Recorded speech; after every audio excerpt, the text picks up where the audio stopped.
Ito po, hindi po ito mariresolba sa pamamagitan po ng pag-atake sa aming House Speaker dahil ang issue po dito ay accountability. Ngayon, ang tanong ko po, ano po ba ang iniiwasan at pinoprotektahan nila? The public clamor for accountability be made as a form of joke or to trivialize it by way of attacking personalities. Sa nominal voting kagabi ng mga senators, instead of explaining their votes, most of them attack the House Speaker. Your comments, please. Kami po kasi, hindi po kami nagre-resort sa mga ad hominem. So kami po ginagalang po namin ang Senado at ang mga, lalong-lalo na ang Senado bilang isang institusyon. Kaya kami po magtatrabaho lamang po dito sa Kongreso, pero kami po kasi ay ang nire-representa po namin dito ay yung taong bayan, at yung taong bayan po ay natili pong nagtatanong.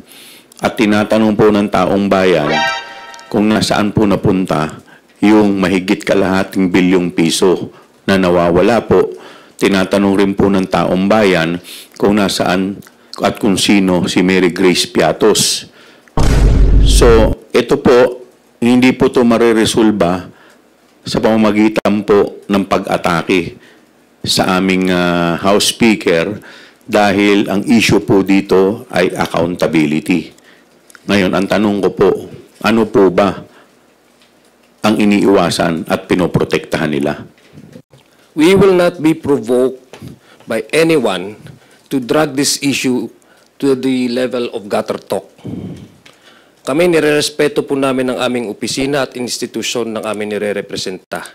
Kung ibang opisyal po ay hindi ho nila binibigyan ng respeto ang kanilang opisina, that's their prerogative. But we will not allow this discussion, this important discussion, which is the public clamor for accountability, be made as a form of joke or to trivialize it by way of attacking personalities. Hindi ho namin i-allow yon. And I hope our counterpart in the Senate will still maintain the proper decorum and extend parliamentary courtesy.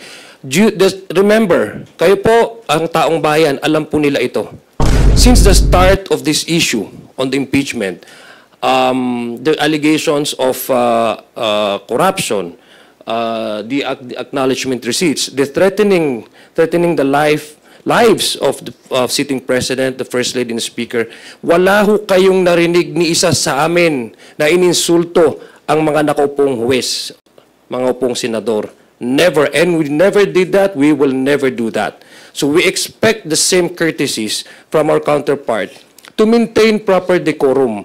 If the issue really is about technicalities, then let's focus on technicalities. If the issue is about accountability, the prosecution team is more than willing to present to the impeachment court their evidences and suggest. So I would hope that those insinuations should be stopped because they're uncalled for, at it will do no good to anyone. It only reflects the character of the one saying it.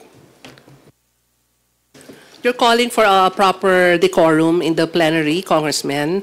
So, meron ba kayo? On that, we've Yes. already did that, we practiced that, we observed that, and for the longest time, we've been saying we will work according to the timeline of the Senate sitting on this impeachment court. We have extended all the respect and the courtesies that I guess our counterpart in the Senate deserves. I also have my personal